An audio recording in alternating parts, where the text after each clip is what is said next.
Science knowledge only adds to the excitement, the mystery, and the awe of a flower. Evidence is evidence. It's public. Everybody can look at the evidence and assess it, and eventually, if there's enough evidence, come to the same conclusion. For newcomers and old-timers alike, the Chloe Sanctuary hopes to give you insight into the health and happiness of your companion parrots. We hope to help you build happy homes using reliable and proven tools. The best homes are built on a rock-solid foundation. And the best foundation for a happy home is the bedrock of science. When we stand on the shoulders of giants, the scientists who have worked long and diligently to understand our companions, we can reach new heights of understanding. And understanding is the key to success. What does avian veterinary medicine have to tell us about our feathered friends? How can we prevent illness, see the signs of disease before it's too late, and care for our birds through ill health? What light does behavioral science shed on their nature, needs, and hopes? How can the tools of behavior shaping make our homes happier for us and our companions? How can we deal with biting, screaming, or other misbehavior? What is it like to live among parrots? Let them roam around about you and share a life with them. How much freedom do you give them? What happens if you form a bond of trust with them? Watch and see what understanding their true nature can do for you. Come with us on a journey as we do more than examine a parrot's world. We live in it. Make some popcorn and bring in a few wood blocks. Let everyone have something to chew and a comfortable place to perch. Cockatude is a presentation of the Chloe Sanctuary for Parrots and Cockatoos, a nonprofit charity dedicated to the empowerment of captive parrots and public awareness.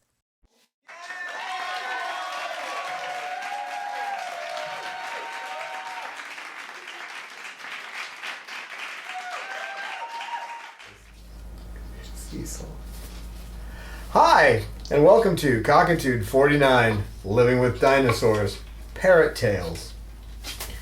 And this episode is just little anecdotal stories about these birds, and there's things you can learn from it too. There's a lot you can learn from just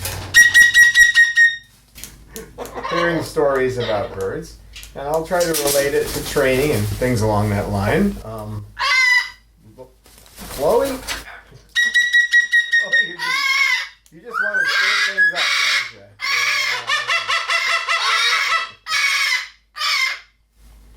So today we're going to tell some parrot tales. We're going to start kind of go in order as we brought the birds into the sanctuary, as each one of them came in. Right, Coco? Little stories about the Coco? Okay. So we're going to start with Chloe.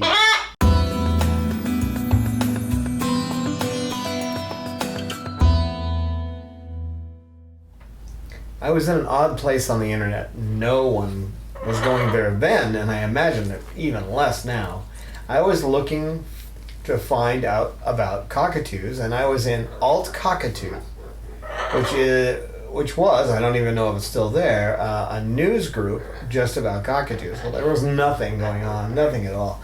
But one day I saw a message in there, and the posting said that they had an umbrella cockatoo, and to be frank, I didn't even know what an umbrella cockatoo was. I knew about cockatoos, but I hadn't studied umbrellas yet. So it said that they had an umbrella and they had to get rid of her that weekend. So, this is a worldwide service. We're talking about news groups, it's worldwide. So I look and it's like an hour from where I live. So I call them up and, arrange everything, and I go down on Saturday morning to see Chloe.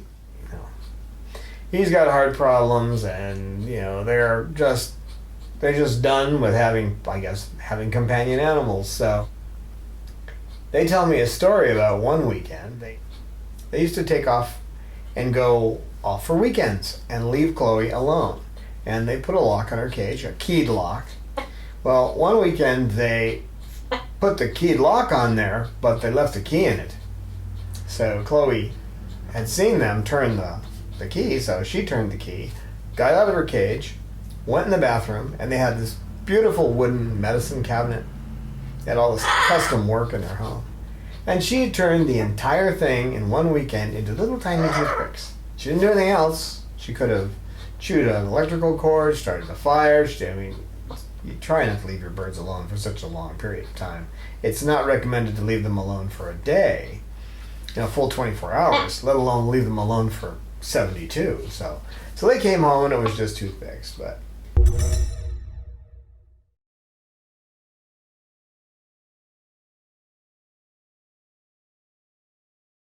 I went to put Chloe back in her cage. It was almost as if my eyes opened. They had scales on them or something, because I went to put her back in this cage that they'd given me, and she pulled her feathers tight close to her, and she just looked straight forward, and she looked like a little cockatoo doll. She didn't even look real. So I put her in the cage, and she just sat there like that. So I thought, and I wasn't, let's face it, at that time, I wasn't cognizant of what was going on at all, but it seemed to me, and my guess at the time was, she didn't like that cage. So I took her down to a bird store, which I don't recommend now because you don't want the chance of disease. Feather dust is everywhere in those places. So the only cage she would even go in, I couldn't even get her to sit on a cage except for this one, which she went in. So I bought that cage. It was around $1,000 and got it to the place I was living in, got it all put together. It was easy because it was a cow cage and it snapped together. They had these heavy spring snaps. It was wonderful. But I got it all upstairs, heavy anyway. I got it all upstairs, got it together. And an hour later, she just got on top of that cage and she strutted. She's never done anything like this again, but she strutted. She started making these sounds that sounded like tubular bells, but pretty, not like from The Exorcist, but pretty tubular bells. And she strutted with her crest up, like this is my cage. That's why it looked to me like she was just proud to have it. She still loves her cage. But that was amazing. And I should have videoed that. I could have, but I couldn't even reach for the camera at that time. That was back when phone cameras weren't. I couldn't reach in my pocket and pull out my phone. Anyway, I had to I'll go over and get the actual camera. Are you going to eat me? Come here.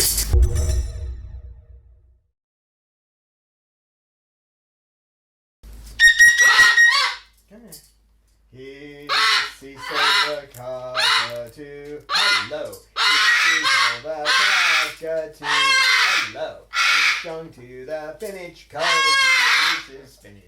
He sees the cockatoo.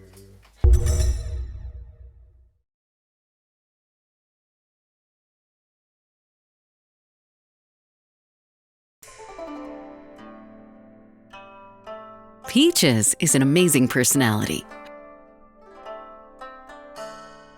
Her daily maintenance requires dedication and mindfulness. She requires 2 forms of medicine, 7-course meals, and effort to entice her to eat. Extensive preening every day, special tools to trim nails, constant attention to her vocalizations, daily walks, and twice yearly checkups due to the possibility of impacted feather follicles and the nature of her spinal injuries. It seems a common misconception among the general public that parrots are like toys in a toy box. Nothing could be further from the truth. They are complex creatures. Recently, scientific studies have shown them to be at least as intelligent as chimpanzees. Every captive parrot needs special humans who will dedicate themselves to understanding them, those who know their species as it lives in the wild, special people that understand their social, mental, and physical needs.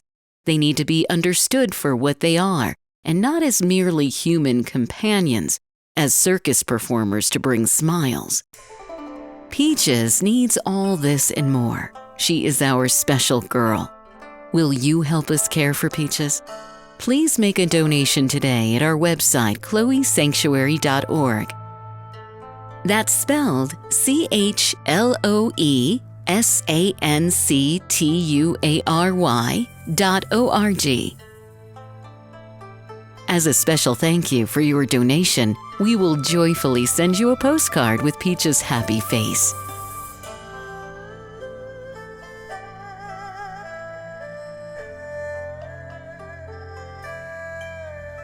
So I'm in the kitchen. There's something she wants. I can't even remember what it was. I remember that she was making these moves on my shoulder, and it didn't make any sense to me.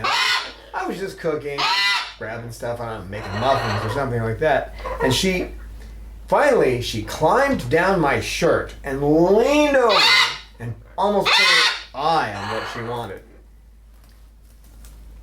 That was how far she had to go in order to actually get me to realize that she wanted something. Well, today, of course, now it's changed a bit. All she has to do is just look like this. Just a slight look. She just turns her head a little bit and looks at something this way. Just a certain tilt of the head. And I know, if she doesn't want it, she just turns her head away. Eyes up, turns her head away. It's that simple. But in those days, I was dumb as a doornail, so she had to teach me. And if you work with your bird, you try to teach them things, they'll also teach you back. So keep that in mind.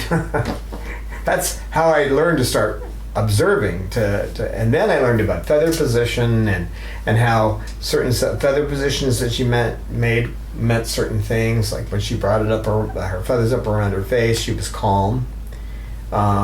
If she shook all of her feathers out, rousing they call it, then she was going to change her behavior. If she'd been real active, she was going to get quiet. If she was quiet, she was going to start getting active. So I noticed a big change in behavior for that.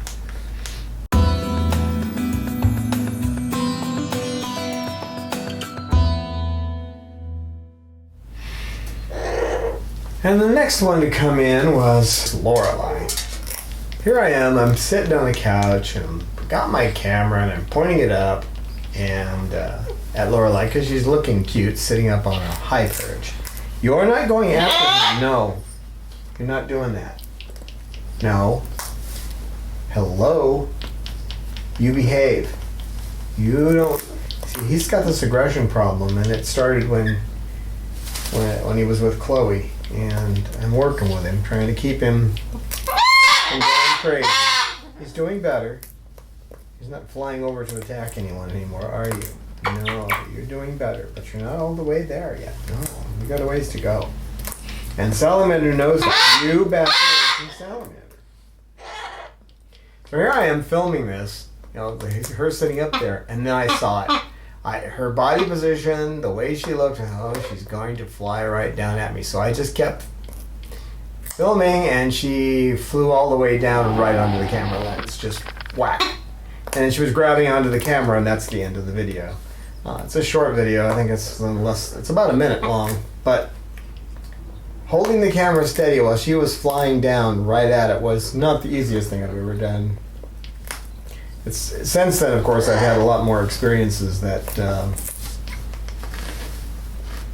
I can do a lot more with these birds than I did then.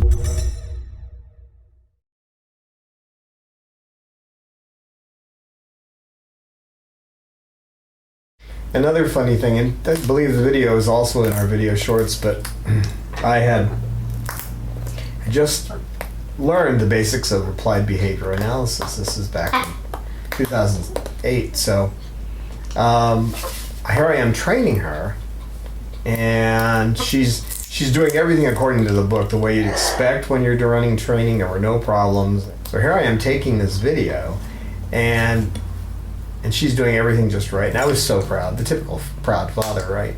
And I had a number of people who knew parrots who were kind of, poking me in the ribs and laughing at me like, yeah, I bet all that's going to change, because she wasn't throwing her food around. She wasn't making a mess. Well, she eventually started doing that. She did it for a while and then stopped. But it's one of those things you kind of get proud. You're proud because she's smart. She figured this out, and she's doing it just the way you want it. And you got to keep in mind that no matter how well you train a bird, it could change. Like with Roman, we'll talk about that later. But got him out of his paranoia, and he's gone back into it. Okay, so he's coming back, but it's a slow process. We'll talk about that later.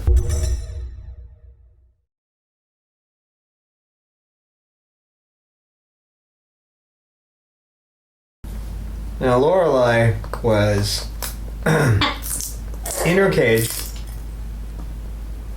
and I went to close the door. And she came, she was trying to fly out, so I put my hand up to stop her, to catch her on my hand, which normally that was no problem. And then she tried to get around it. So I kind of lifted up and got a hold of her, and I put her back in the cage. I didn't realize, of course, that there was a hawk that was dive-bombing the window. I didn't see that. So this is one of those things where you have a bird that really seems to want to get away. You don't want to stop them. Unless you're talking about getting out the front door, you're not going to stop them, because they might be leaving something that's really scaring them. And then if you get associated with that thing that's frightening them, you may have a bird that doesn't want to approach you. And then you've got to use some serious tools to change that behavior, the behavior of trying to get away from you. So, so it took about 6 months of working with her. And in the main bird room, I mean, there's large cages all around. So all she has to do is fly from one cage to another, and I'm not going to be able to get her. And of course, here we move the birds from the main bird room into the sleeping room every night. And if you've got a bird that simply won't come to you, that's a problem. Now, I did a lot of things. I used all the tools. I mean, I used positive reinforcement. I used negative reinforcement. I used positive punishment. In other words, adding something to reduce a behavior. So if she wouldn't come to me, I would take like a broom handle. I would just get it close to her, like within a couple of feet of her, slowly, and she would move away from it to get her to come to my direction. So, but I used all the different forms, and then I did a lot of reward training, getting her to come over and take her favorite thing, which is sunflower seed. What are you doing? Bob, be nice. Be nice to Salamander, okay? You be nice to him. Thank you, Bob. And hi. Hello, Coco. Yeah, I know. Cameras, I know. I got cameras. So it's one of those situations. It can be really scary when you stop that. Don't you do that, Bob. You be nice. Be nice. He's not doing anything to you. You want to go on this hand, so you're a little farther away from Bob? Okay. So, but the funny thing is, of course, I worked with her to get her to where she wasn't afraid of me. And at the same time, she's working with me, because I raise my voice to get attention. I don't raise my voice to scare anyone. Cecil, come here.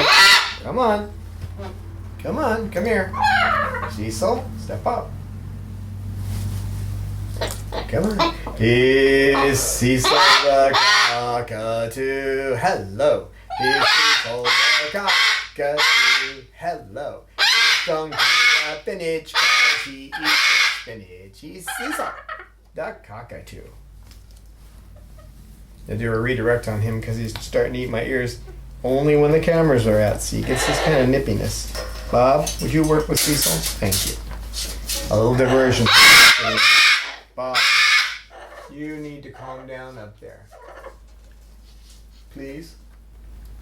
So the funny thing about this is that I worked with her long and hard to get her to trust me, and now it's like a magnet. I walk in the room, wham. Bob, you get off my hand. Come here. Come here. You can't scream at the cameras all day. You can't do it. You leave him alone.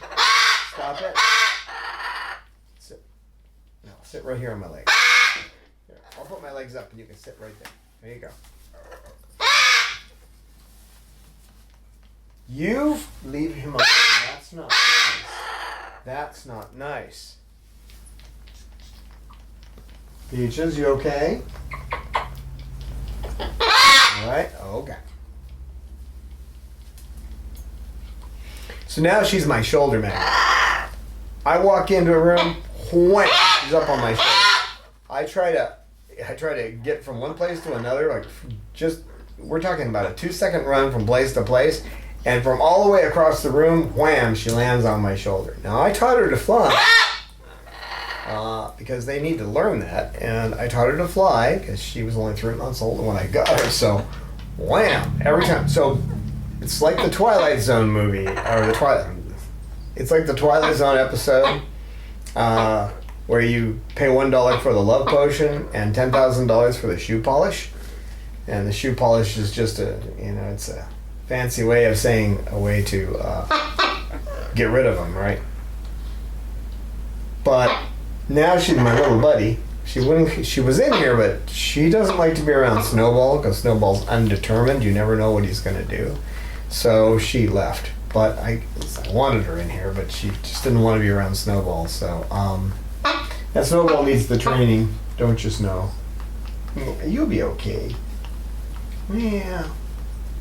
Why don't you start playing with frisbees again? Let's burn off some of that energy. So be careful what you train.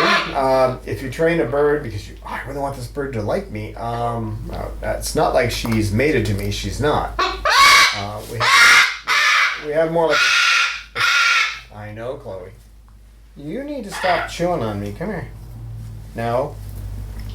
Come here. You need to stop chewing on me. These cameras are going to be in here for a little while, sweetie, okay?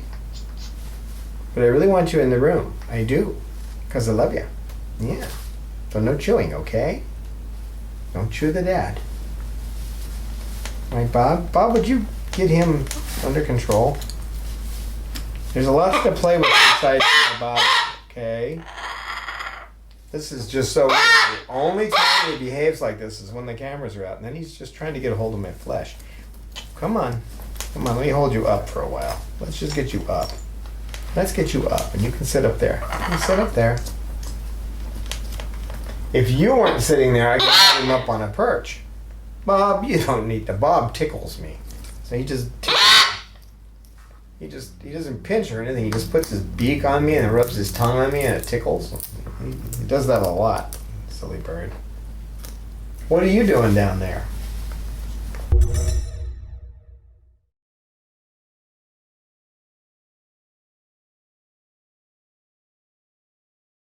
One day, like the first day I had her, actually, she was sitting there whistling.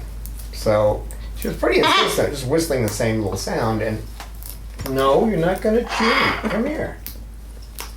Boy, you're just on that chewing kind of day, aren't you? You're just on it. You don't need to bite me. No, just because the cameras are out. Yeah. You got that. This is kind of the look. I don't know if we can see it in the camera. The kind of the look he had when I first got him. Kind of I know. No, don't start. Kind of a glazed over look in his eyes. And when he gets that look in his eyes, you got to be careful. It doesn't happen very often. That's more like the Cecil. I know. That's more like the Cecil. That's more like the Cecil. I know. Yeah. Yeah. So she was whistling, and I just thought, well, maybe she wants something to eat. That's not why she was whistling, probably. But I went and got a treat. She liked almonds, so I went and got an almond, and I brought it to her. And at that point, I guess we formed an agreement. You leave him alone. Leave him alone. No ball. No. Get away from him. Go on.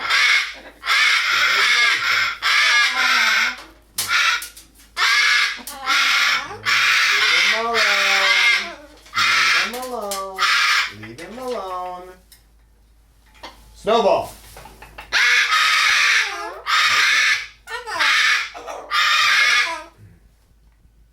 I can put my legs down now. Coco, calm down. Silly bird.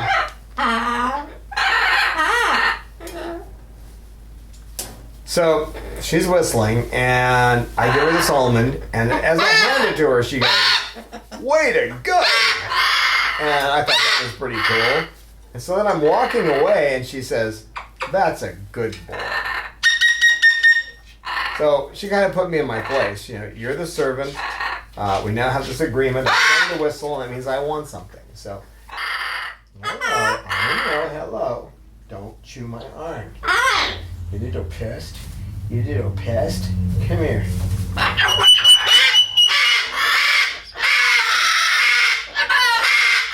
Go, Bob. You need to calm it down. I can't possibly talk with you screaming.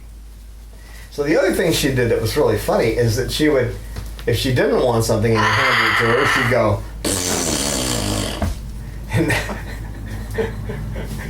and if she thought, if everything was going crazy and the cockatoos were flying all around, she'd say, good grief. So she was the sanity we have here. I miss her a lot, but...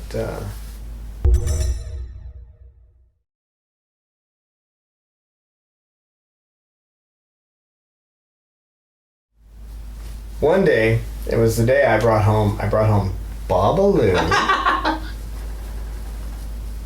I brought home Babaloo and Cecil on the same day.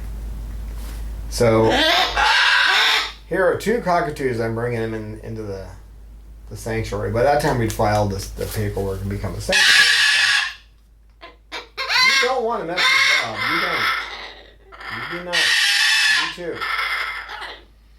So, I bring them in, I get them all set up in their cages, and I have to go out to get something. So I'm saying, I always say goodbye to the birds. You know, they deserve to be acknowledged when when you come in and when you leave. If you're going to start that, we got a problem. So I brought in two cockatoos on the same day, Snowball and Babaloo. So I'm saying goodbye to everybody. I say, goodbye, Chloe. Goodbye, Lorelai. Goodbye, Murray. And Murray looks right at me. And the rating on our video, I have to say it this way. It sounds just like this, right? He goes, Murray looks at me and goes, "You snit bird." And it's not quite the word snit, but you get the idea. And that's the only time that I have ever heard her say that. She had a lot of things she said, but she only said that to me on that day after I brought in two cockatoos. So you can make what you want of that, but I think she was actually telling me a little displeasure with that. So.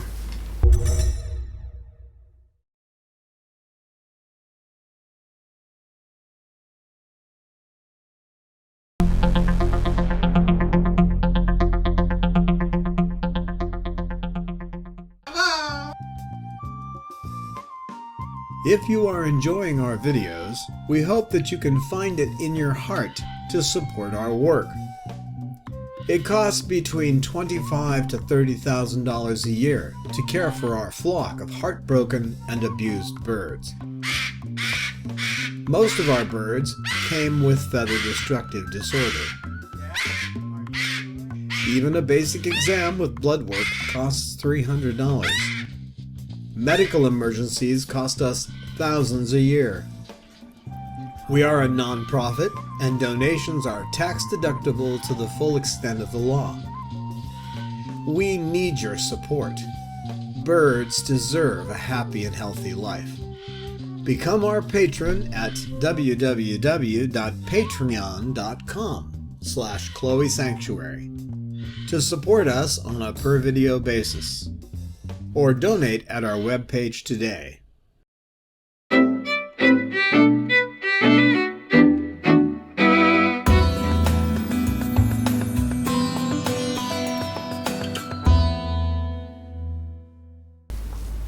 Now, Mr. Cecil, this big, beautiful bird right here, he went after Murray one day. Don't do that, Bob. You don't need to get involved in that. Quit showing your tail to him. Stop it. You cut it out, Bob.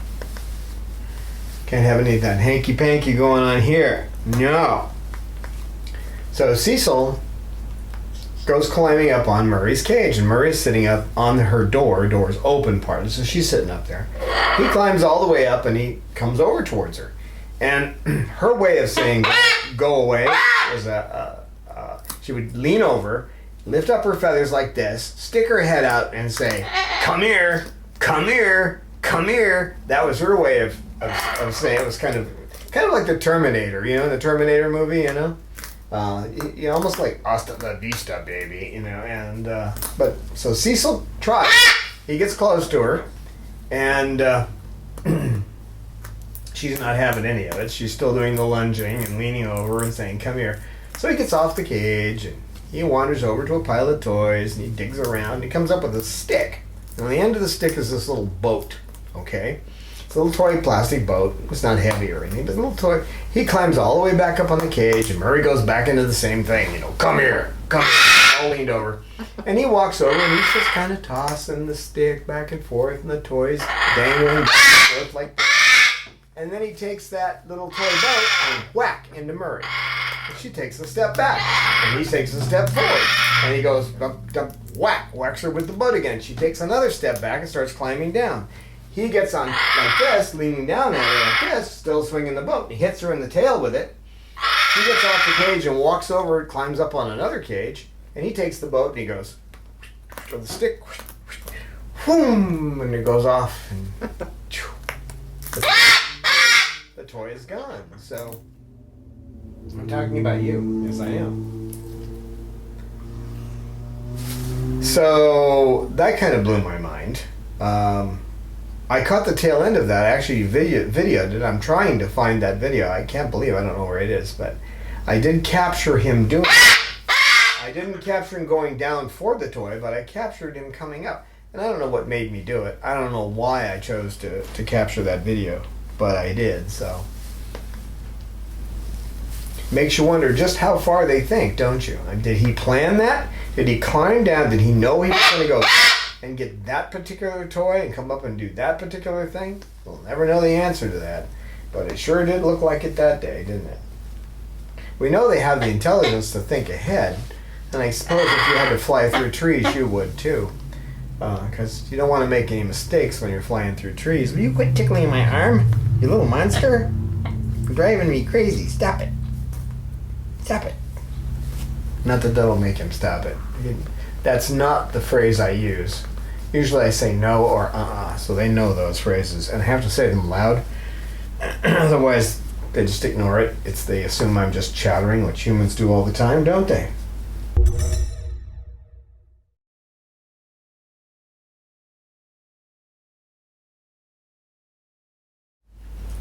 Now, another funny thing about him is that most cages these days are tack welded, which means they just kind of heat up the metal, stick it together, with just a tiny little tack, literally like just a tiny little bit of metal and sticking the two together.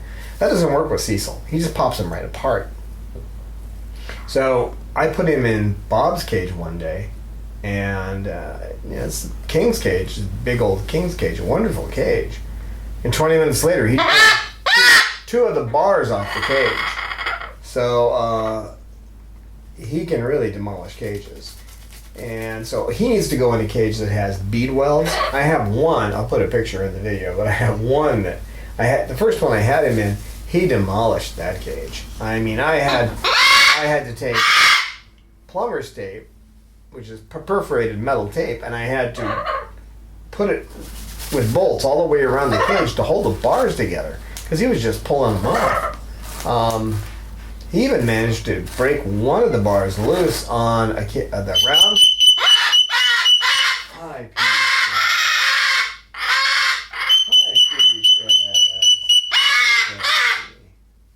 on the round cage that he sleeps in at night. And I don't like round cages, but to get him a cage he could sleep in, it has to be a bead weld cage. And he's doing the vampire look on my neck, and that's not a good thing. Unless you really want a vampire bite, it's not a good thing with Cecil when he has that look. He's up around my neck all the time, just not when all this other stuff is out. Bob, leave the cameras in there you go.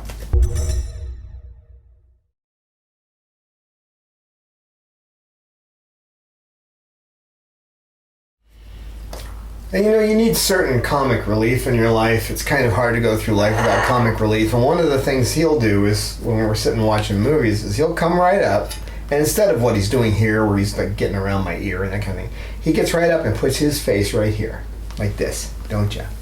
Yeah, not like that. But he gets right up to my face and he stares me in the eyes. And he's got this just cute little look on his face and it just makes me laugh.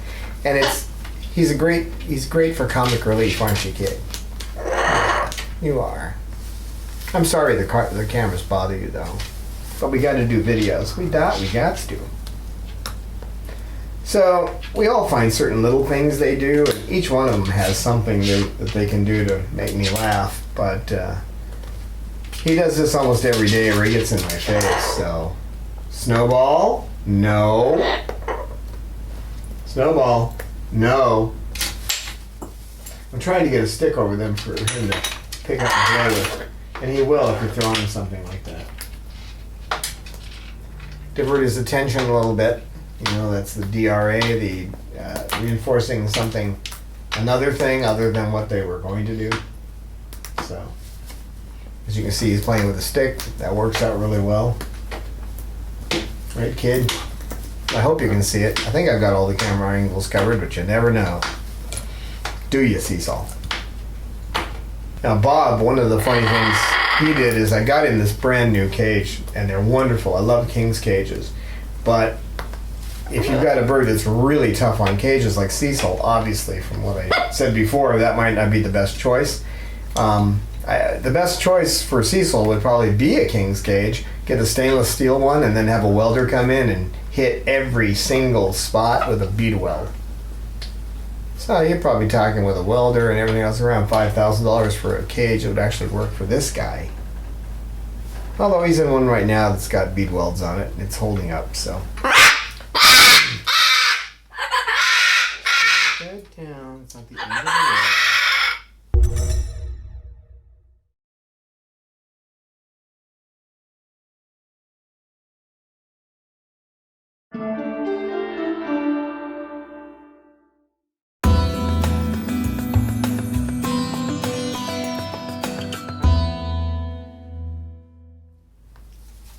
So I put Bob in this cage, and it supposedly has cockatoo-proof food doors, right? So I have his wet food in there, first day, wet food in there. And I look over, and here's the wet food on the floor 5 minutes later, and the whole thing's out on the floor. I thought maybe I didn't latch it right, because it's got these really cool latches that you bring up and over and like this, and you have to go through this pattern to get them. And there's no way.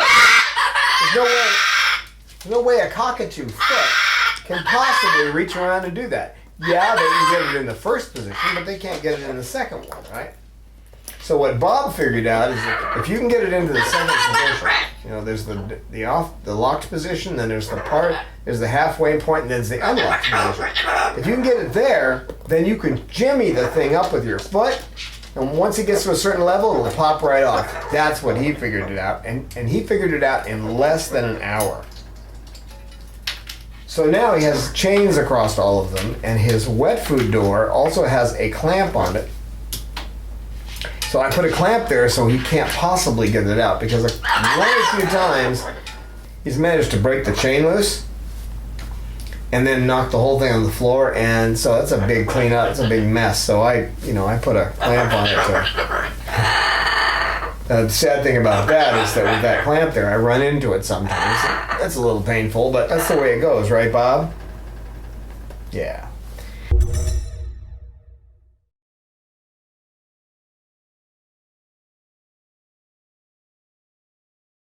Another thing funny about him is the first time I took him to the Renaissance Fair. Now that was an experience and a half, because here I am trying to keep him away from people, because around here, he's very defensive of me. He defends me with his life, which is why I call him Sir Rancelot. One of the reasons I call him that is because he defends me. So will Sugar. Although he's pretty obvious, she looks like, oh, she's just happy to see you. But you got to be careful, because she's really trying to protect me and keep you away from me. Oh, he's got a toy. Good boy. Oh, he's slamming me in the head with that any minute, won't you? That look. That look. Like, get these cameras out of here. I know. Nobody else can see it probably, but I see it. Yeah. So I take him to the Renaissance Fair, and the president of our board of directors is there. she's never had the courage to handle Bob because he's so threatening. So one of the vendors there I know real well, Pat, she says, well, can I hold him? And I said, he's known to nip people. He has never hurt anybody really bad, but he's known to nip people. And she goes, that's okay, I'll hold him. So I gave him to her, and he was just a gentleman, just perfect. You couldn't have asked for a better bird for somebody to hold. So, so Debbie saw that, and a little later she says, well, can I handle him? And no problems. He was just the best bird you could possibly hold. So then, that whole day, I took him around, and he played with people, and he was just as fun.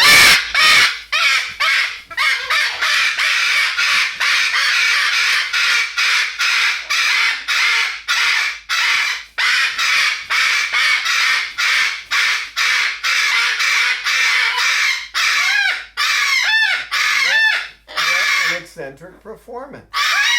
What an eccentric performance. To steal a line from Mike. And Chloe got into it with you. That's unusual.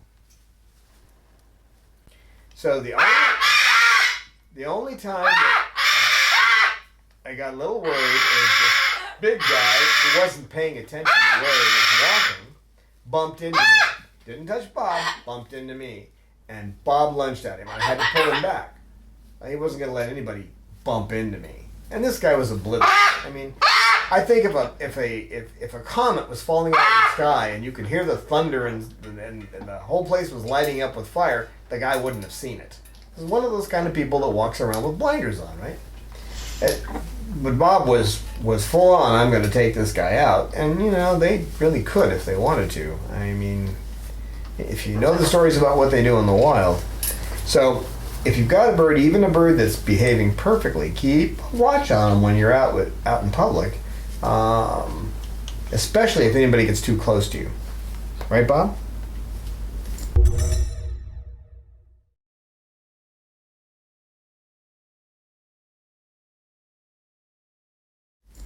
Yeah. Oh, another thing about Bob is that he won't preen unless he has cinnamon sticks. So if you give him, he gets his cinnamon sticks. He gets 6 of them in the morning and 3 of them at night. What he does is he'll stick them into his wings. He puts them behind his head. He does all kinds of fun tricks with them while he's preening. So he'll have 3. Sometimes he'll have 3. Sometimes he'll have 4 sticks going all at the same time, and it's just bizarre to watch. I think I have some of that up in our video shorts too. That he does that stuff, don't you, Bob? That's better, Cecil. I would prefer to be hit with the toy. No, I said that and then you whacked me right in the teeth. Yeah, well, maybe I wouldn't prefer it, but it's... Bob, now Bob's gently pulling the hairs on my arm. You think it's funny. I heard that.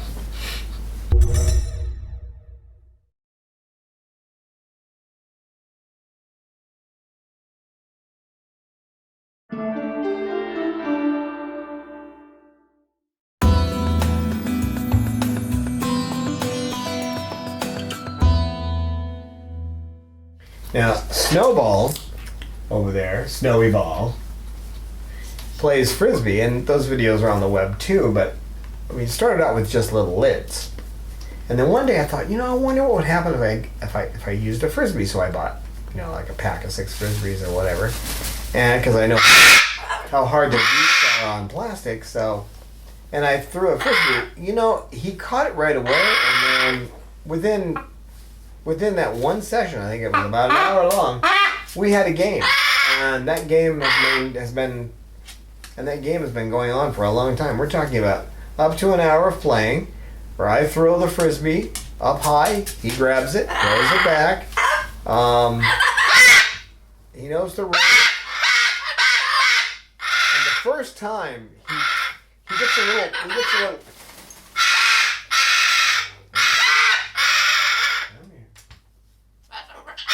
I know. You be nice to people. And you be nice to her. Okay? You be nice to her. The first time he thought he bit me, I imagine that's what he thought, because he ran up, and I had the frisbee, and I tried to toss it, but I couldn't get it out of my hand fast enough, and his beak got around my finger. He didn't really hurt me, but his beak got around my finger. He stopped, and he looked at me, and then he wouldn't play anymore. He stopped playing. And I didn't even make a sound saying ow or anything. So somewhere along the line, part of the rules are you don't get bit. If that happens, we stop. So some kind of empathy going on there. You know, I would like to see people research that. How much empathy do these guys have? Because why would he stop just because he thought I got bit? Especially since I wasn't showing any pain. I didn't even make a sound like I was in pain. And usually what I'll do if I think that they're getting a little too rough is I'll make a really loud sound like they do, kind of like a barking sound. And I say ow, but I do it in more like I don't do it here with these birds because then they'll all stop and look at me like I've been hurt. But they hear that and they stop. So it's odd, but it seems to work. And I think it has to do with empathy.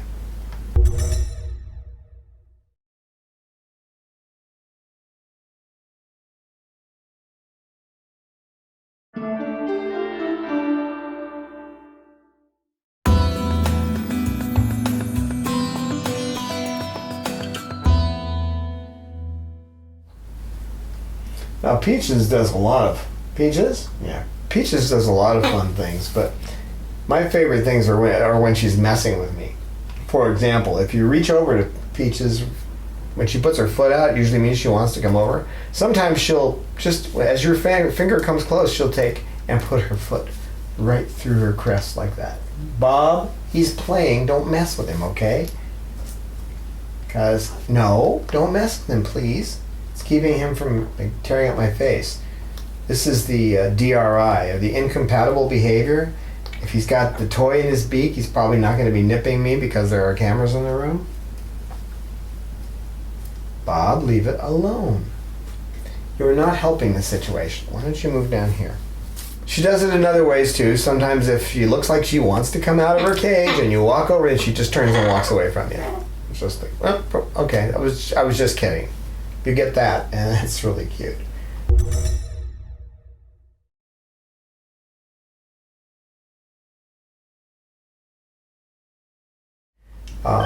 But she'll take over a phone call too. And I know other people have this happen, but she'll actually talk for an hour if you let her. She'll talk with somebody on FaceTime for an hour, given the opportunity. Won't you? Won't you, Peach? Won't you?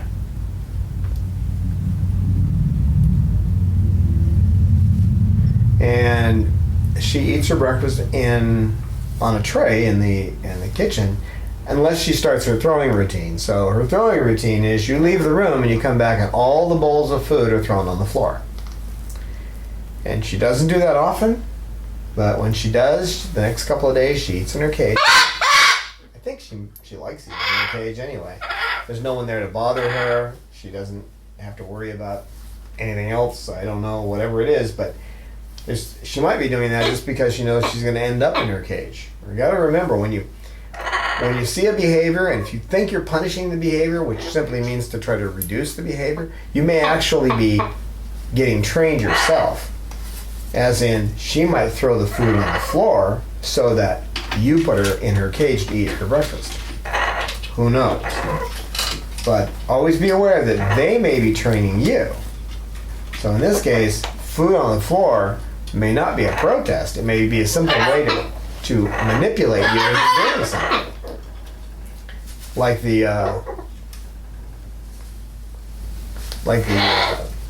the cockatoo in Australia in that one video that stood at the water fountain, looked at the handle, looked at the people, looked at the handle, until it could communicate by doing that to the people that it wanted. I'm thirsty. Would you turn the water on? It's that kind of thing, okay? They're training us too. And recognize that, and it makes life a lot more fun when you kind of realize it. Like the lady who was telling me about her military macaw. It used to come up and try to bite me on the toes, and so it likes to have its beak shaked So if you shake its beak and you scream, the bird likes that. That's something the bird enjoys. So it would run over like it's going to get her toes, and then she'd grab its beak. And I'm thinking, well, it figured out that by running towards your toes, you would do what it wanted. So you've actually created a situation where it's going to run at your toes. But that's okay, because it seems to be fun for both of them. So I didn't even tell her that she was being trained.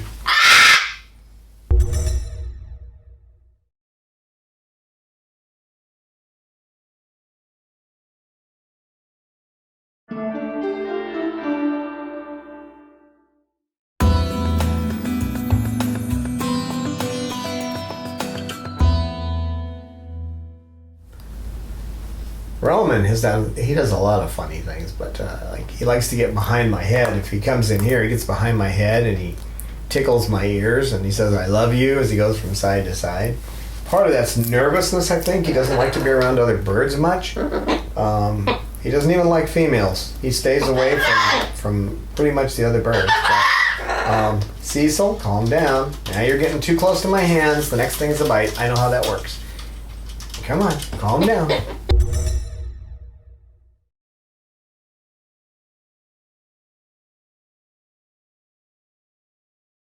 He likes to attack around the door areas. We aren't going to keep any molding around the doors, whichever door he picks to chew on. So what I did is put a 2x4 there. And the first week it was there, he was working on it. And now that 2x4 is round, just like a tree. And I'm thinking about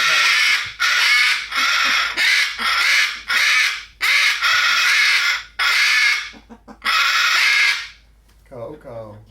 And it would be cool if I could have somebody paint parrots on it, because it looks like a totem pole. But he actually made a perfectly round surface out of it. It amazed me.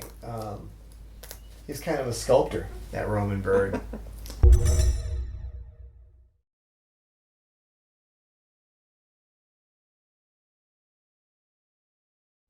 Another thing, when he came to us, he was deathly afraid. And so they only loaned me the cage they had for him. I had to give it back. Well, he didn't like that cage anyway, so I didn't mind. So I got him a bigger cage. To get him into the bigger cage, though, I had to dismantle the other one with him in it. He wouldn't come out of that cage. He wouldn't come out of that original cage at all. And he was definitely afraid to come out. And it took a while to get rid of that fear for him, but it was just weird to have to completely take a cage apart. And when finally he realized the cage was ready, I got to get a hold of Coco. She's going to scream and be able to talk. Come here. Cecil, be calm, sweetheart. Be calm. Yeah, come on, be calm. Get up on my hand. There you go. There you go, big boy. That's a big boy. So when I finally got the whole cage taken down, and there were just pieces there, he scampered across, and I just kind of got between him and everything else. I positioned myself, in other words, so that he had only one way to go, which was towards the new cage. He got up in it, and he's loved his cage ever since. Now his behavior has gone back to phobic again, so he's running away from people. He's not being social at all. So I'm working to bring that, get him through it. These things normally happen. You do get resurgence. The behavior comes back, and you have to work through it again. So it gets less each time. It's taken less time to get him to eat out of my hand. He's eating sunflower seeds. But part of the plan was I went to see Dr. Jenkins, and I got him something, Xanax, actually alprazolam, for his fear state, so I could work with him. The problem is he doesn't like the flavor of it.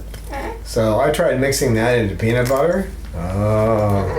So he started not to trust the peanut butter. I gave it to him one time like that, and he wasn't going to let me do it again.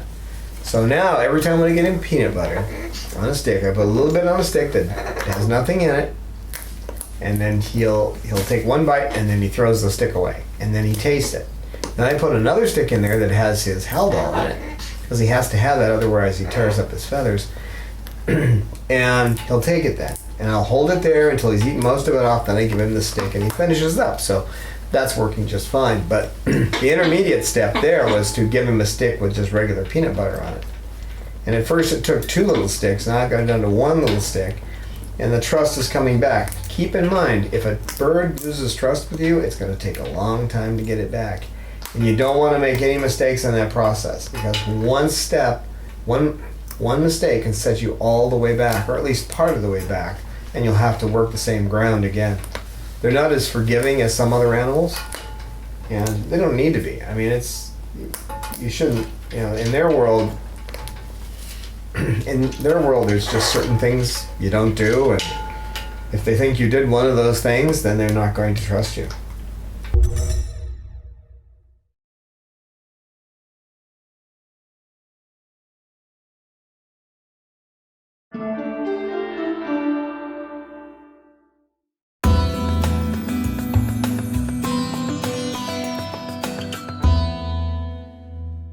Trust you. Now Simone, who's with someone now and all the way across the country, one of our members of our board of directors, because her territoriality was so bad, she really wouldn't be around any bird but Cecil. She wanted Cecil, and that was it. But one time she had a blood feather come in, and it was hidden and it was hanging and bleeding, but you couldn't see it. So she walked over and she had her wing out. And I looked at her and I went, uh-oh, must be something wrong with the wing. So it was a blood feather. It was a pain to get it out. I mean, I held her in my arms carefully and tried to pull it, but it wouldn't pull out properly. You pull slowly like that, and it wasn't coming the way it was supposed to. So I got it out, but the skin around the follicle didn't look right, and it was still weeping a little bit. I put some super clot on it and got her to the vet, and we got it cleaned up, and everything was fine. Well, the next time she had a problem, she'd hurt her foot. Not badly, but she had a little bit of bleeding in her foot. And she came over, and what did she do? She's on the floor with her wing out. So I'm looking like, oh, it must be a blood feather. Well, it wasn't. It was something else. But wing out means I need help. So the things you learn from these birds, they learn you respond to the wing out, and from there on out, they'll use the same signals. Amazing to see that. I mean, and to just think, how do I communicate to him that I have a problem with my foot? I'll put my wing out. Is that the thought process that happened? It makes you wonder, doesn't it? It does, doesn't it, Cecil? It makes you wonder. It does? You think so? Okay. I guess Cecil thinks so.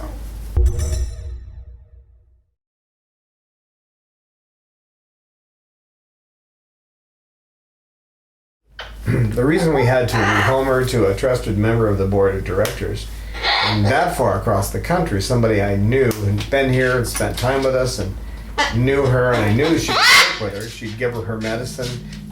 She wouldn't be one of those people who says, "Oh, we don't really need to do this," and she could die from feather destructive behavior. The normal pattern of feather destructive disorder is that they end up mutilating themselves and getting an infection and dying from that.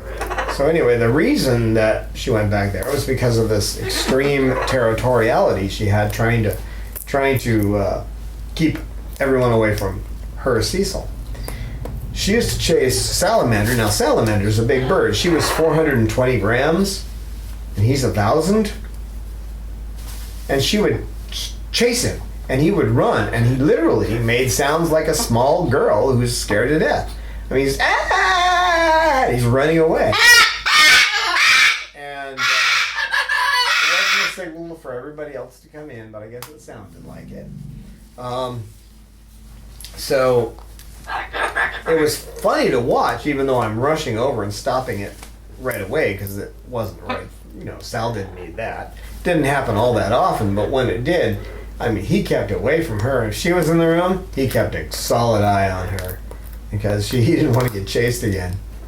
And one time I was holding Snowball, and she didn't trust Snowball at all. most of the other birds she had issues with. And I wasn't thinking. So I had Snowball in one hand and I had Simone in the other. I'm going through the door and she just nailed my thumb right. Actually, it was this thumb right down to the quick. I mean, almost punctured all the way through my thumb. Took about 6 months for that to heal properly and the nail to come back in. I thought I was going to lose the nail there, but it eventually did come back in normal. Not that I care. I mean, you're going to get scars. It's just going to happen. Somewhere along the line, you're going to make a mistake. The mistake here was realizing she's territorial, realizing that she would protect me, and I had somebody on the other arm she didn't care for. I was asking for it, okay?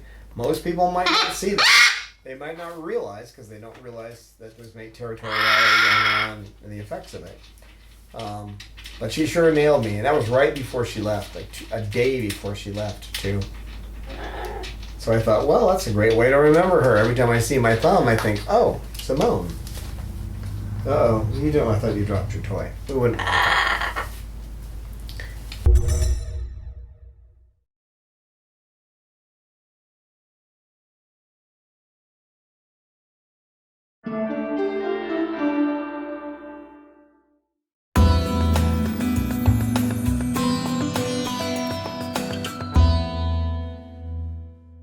Now, Kaz, we called a crash test helicopter pilot. After she first came here, for a long time, I didn't understand why she would fly, but she couldn't seem to land properly. What I didn't realize was that she was tearing up her tail feathers. Okay, so with her tail feathers screwed up, landing is a problem. If you've noticed the way they land, they use their secondary feathers and they use their tail. And if they can't do that, they're not going to land properly. So she'd come crashing into me. I'd be doing something, and she obviously liked me. She laid an egg shortly after she came to me. So I got used to having this bird land on me and then kind of go over, hang on to my shirt, flying over. Oops, I'm sorry. I was trying to get up here to stop the screamer. I'm sorry.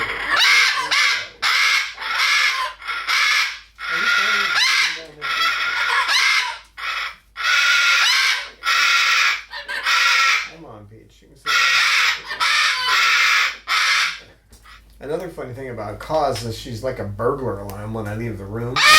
She goes off and she's I'm not allowed to leave her room. If she's out of the cage and I leave the room, she's not having any of it. But she's great comic relief too. She does, if she can I don't know how she knows, but if I'm not in the best of moods, we all have moods, right? She'll do her choo-choo sound, which kind of sounds like a steam engine. And then she'll say, hi, cockatoo, and then she'll bounce her head up and down.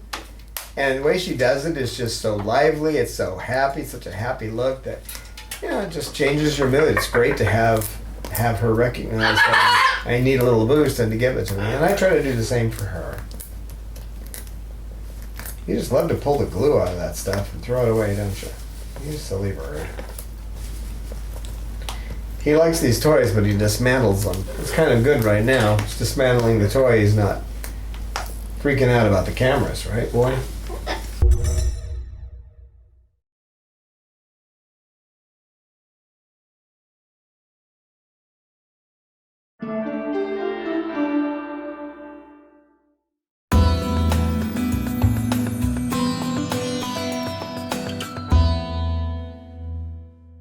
Now, Sugar, she almost died 3 times. She'd manage to get her collar off, and she'd start yanking out feathers and breaking them, and she had blood through most of her feathers, her primaries and secondaries. So if she pulled a feather and up and then broke it in half, she'd just nearly bleed to death. And I had her on Haldol, but I was going by the book, and I just couldn't believe that I didn't believe at the time that I should go beyond the level the book had, because it had like maximum and minimums, like we really know. So finally one day I said, the heck with it. I said, this is awful. When she would put a collar on her, she'd get on the floor, she'd cry. She'd make a sound like that. See, so? She'd make a sound like that. Come here. That's what you're over here. And then she'd nose the carpet and go forward. Stop that, carpet and go forward. And it was obvious she was just having a horrible day. So she absolutely hated those collars. After 13 collars and all these toys I made for her with magnetic ends in case they got caught, they would pull loose.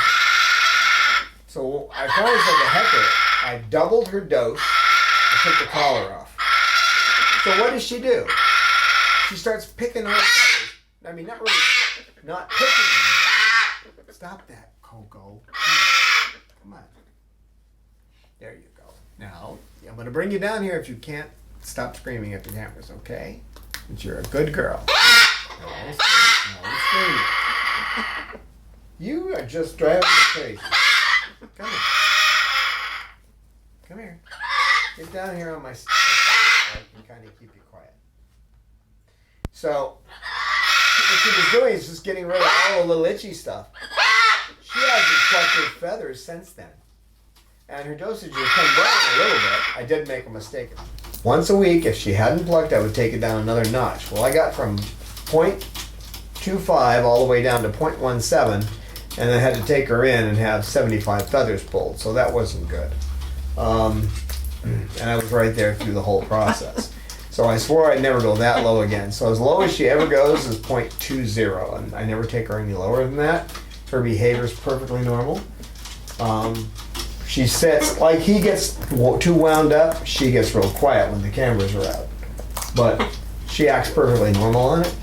But it was just weird to see. I took the collar off her neck and I gave her the dose. I waited an hour, I took the collar off her neck, and that was the end of the problem. Come here.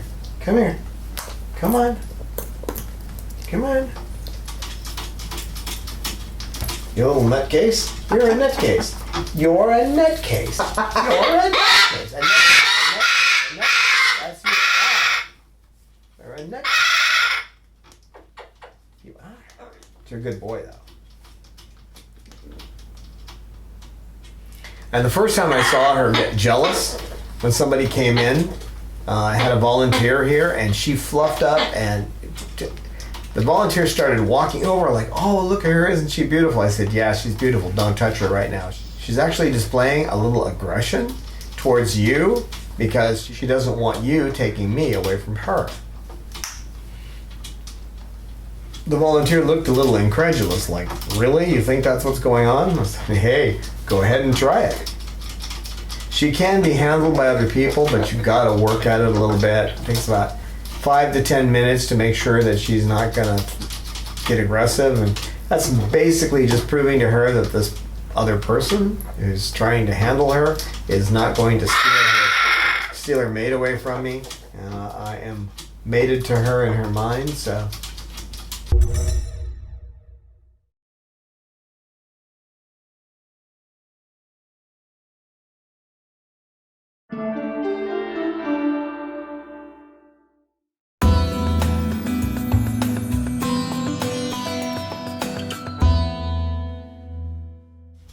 The salamander, the first time I put on a movie for him, and he was in the room and I had, put the movie on, he got onto that rail I put there, and I put the rail like, well, maybe he'll watch movies as he likes to play over there.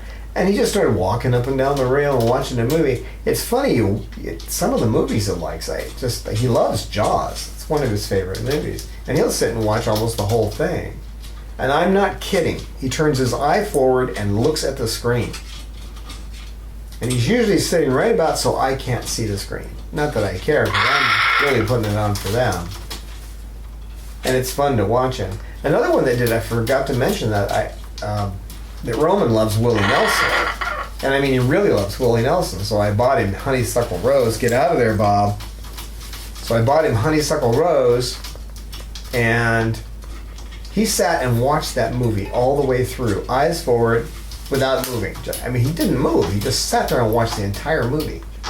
And which makes me think I probably should try to play that movie for him on my phone or something to make him feel better. I don't have a TV in that room, but that might make him feel better too.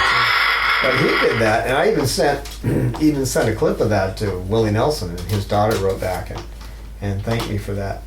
But, you know, bird person sending a video, they gotta think, oh, the guy's crazy. They think most of us are people who were. They think most of us that live around birds were nuts. So we are, aren't we? Yeah. But he's insistent. You know, he's a young adolescent, and if he gets on you, it won't be too long before he's banging his beak on you, letting you know that, well, you know, I'm kind of interested in mating with you. And you best know the signals, because you don't want him to get too far into that routine. I divert his attention and get him into something else. Another funny thing that I found out the hard way is that he doesn't like tail ends. So the tail end of a bird is facing him, he will bite their tail. If your tail is facing him, I remember I bent over, I have this little big perch here, right? So he was sitting on a perch behind her, and I bent over to grab something on the floor, and he bit me right on the rear. And he will do that every time. And when he got me, I just laughed because it was just perfect. You know, what are you going to do? I mean, you can't really defend yourself. And he seems to know that. Hi, Peach. You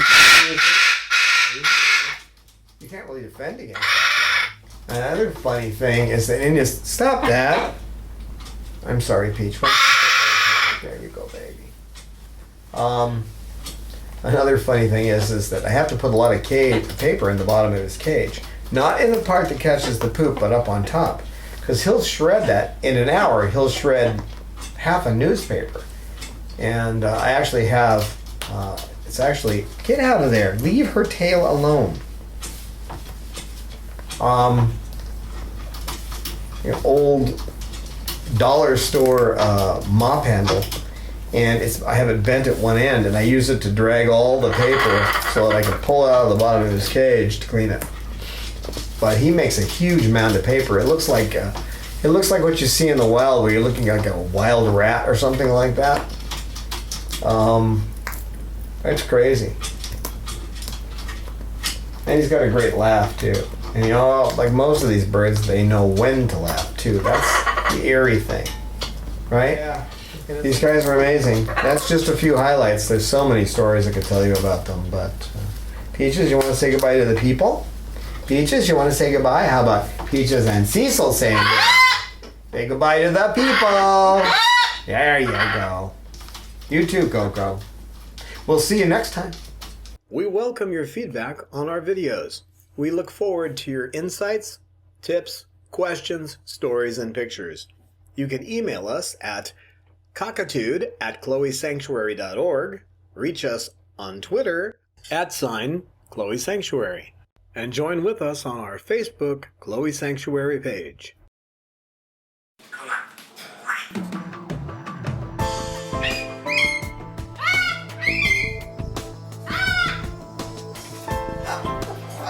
Science knowledge only adds to the excitement, the mystery, and the awe of a flower.